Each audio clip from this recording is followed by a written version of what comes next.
Delhi police ने एक बड़े रैकेट का भंडाफोड़ किया जो बांग्लादेशियों को अवैध ढंग से भारत में लाकर यहां उन्हें रहने में मदद करता था। खुलासा हुआ है कि बांग्लादेशियों को पहले मेघालय और बाद में दिल्ली लाया जाता था। पता यह भी चला है कि बांग्लादेश की तरफ से डंकी रूट से अवैध प्रवासियों को भारत में भेजा जाया था, जिनमें 4 लोग गिरफ्तार हुए हैं। 2 बांग्लादेशी हैं, 2 भारतीय हैं। इनके पास से 6 आधार कार्ड, 5 पैन कार्ड बरामद किए गए। इनके बैंक अकाउंट ट्रांजैक्शन की जांच चल रही है। तो बड़ा खुलासा यह हुआ है, बांग्लादेश से आने वाले घुसपैठियों को एक सिस्टमैटिक ढंग से भारत में प्रवेश करवाया जाता था और उसमें भारतीय शामिल थे। इन्हें पहले मेघालय बुलाया जाता था, वहां से बांग्लादेश में इनकी एंट्री करवाई जाती थी। यहां पर उनके आधार कार्ड बनवाए जाते थे, उनका पैन कार्ड बनवाया जाता था और वो भारतीय नागरिक बन जाया करते थे। 4 लोगों को पुलिस ने गिरफ्तार किया है। ये काफी गंभीर खबर है। डंकी रूट से बांग्लादेश से इन बांग्लादेशियों को भारत लाया जाता था। 15 साल पहले बांग्लादेश से भारत में आया था एक अनीस शेख। वो बांग्लादेशियों के भारतीय डॉक्यूमेंट्स तैयार करवाया करता था। उसकी पत्नी भी अनीस के इस खेल में शामिल थी। अनीस शेख की जो पत्नी थी वो भी साथ में थी। उसका नाम अनुपम मिश्रा। हमारे संवाददाता इस खबर पर हमारे साथ जुड़ चुके हैं। अनुपम, यह खुलासा तो हो गया, लेकिन क्या यह पता चल पाया है कि अब तक अनीस ने कितने लोगों को इस तरह से भारत में प्रवेश दिलवाया है और उन लोगों तक पहुंचने के लिए पुलिस अब क्या कर रही है?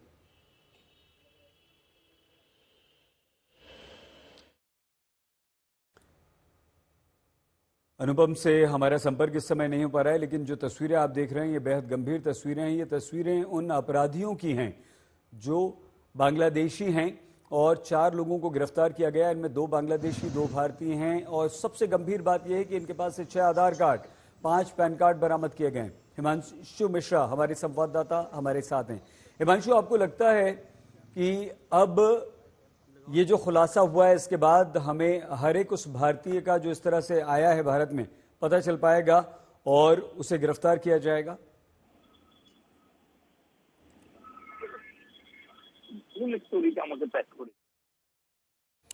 हिमांशु से संपर्क हमारा नहीं हो पा रहा है हमारे संवाददाता से, लेकिन हम हिमांशु और बंगाल भी आपको लिए चलेंगे।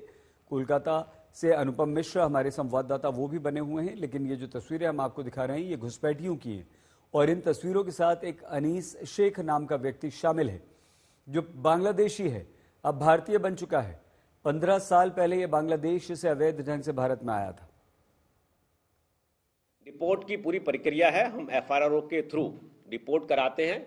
मैं आपको बताना चाहूंगा बांग्लादेशी के अलावा भी अब तक साउथ डिस्ट्रिक्ट 31 अफ्रीकन नेशनल्स जो इलीगल रह रहे थे उनको भी डिपोर्ट कराया है 2024 में और 12 इलीगल बांग्लादेशी भी हम 2024 में डिपोर्ट करा चुके हैं।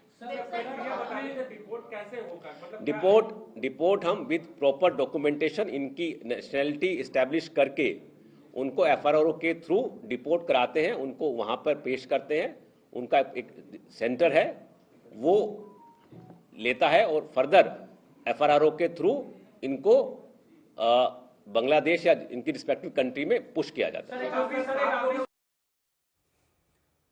आइए सीधे दिल्ली हिमांशु मिश्रा हमारे संवाददाता के पास आपको लिए चलते हैं। हिमांशु, इस खुलासे के बाद क्या जो अवैध रूप से बांग्लादेशी या दूसरे देशों के घुसपैठिए रह रहे हैं उन पर नकेल कसी जा सकेगी, उन्हें गिरफ्तार किया जा सकेगा, उन्हें डिपोर्ट किया जा सकेगा?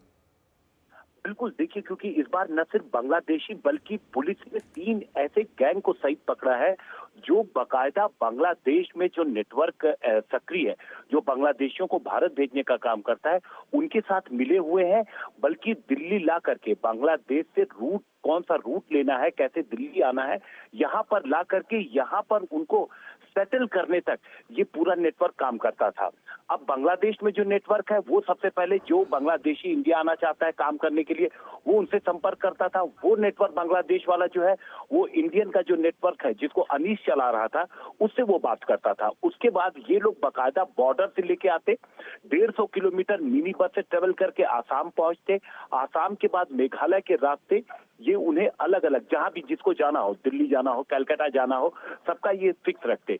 अब जब ये दिल्ली में आ जाते तो दिल्ली में एनसीआर में एक ऐसा स्लीपर सेल आप कह लीजिए या मॉड्यूल कह लीजिए जो सक्रिय था, जो यहाँ पर उनको लोकल आईडी दिलवाता, फेक, पूरी तरीके से फेक वो आईडी होता, और उसके बाद उनको सेटल भी कराता, यानी कहीं छोटे मोटे काम दिलाना, किसी बड़ी फैक्ट्री में, भीड़ भाड़ वाली जगहों पर जहां पर वर्क की, लेबर की जरूरत रहती है, तो ऐसी जगहों पर सीधे इनको काम दिलवाने तक ये पूरा नेटवर्क काम करता था।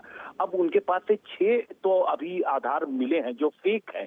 इसके अलावा अब उनके पूरे डॉक्यूमेंट चेक किए जा रहे हैं कि अब तक इन्होंने कितने आधार इस तरीके के बनाए होंगे और कितने अलग अलग जगहों पर बांग्लादेश को सेट किया है। जी, बहुत धन्यवाद।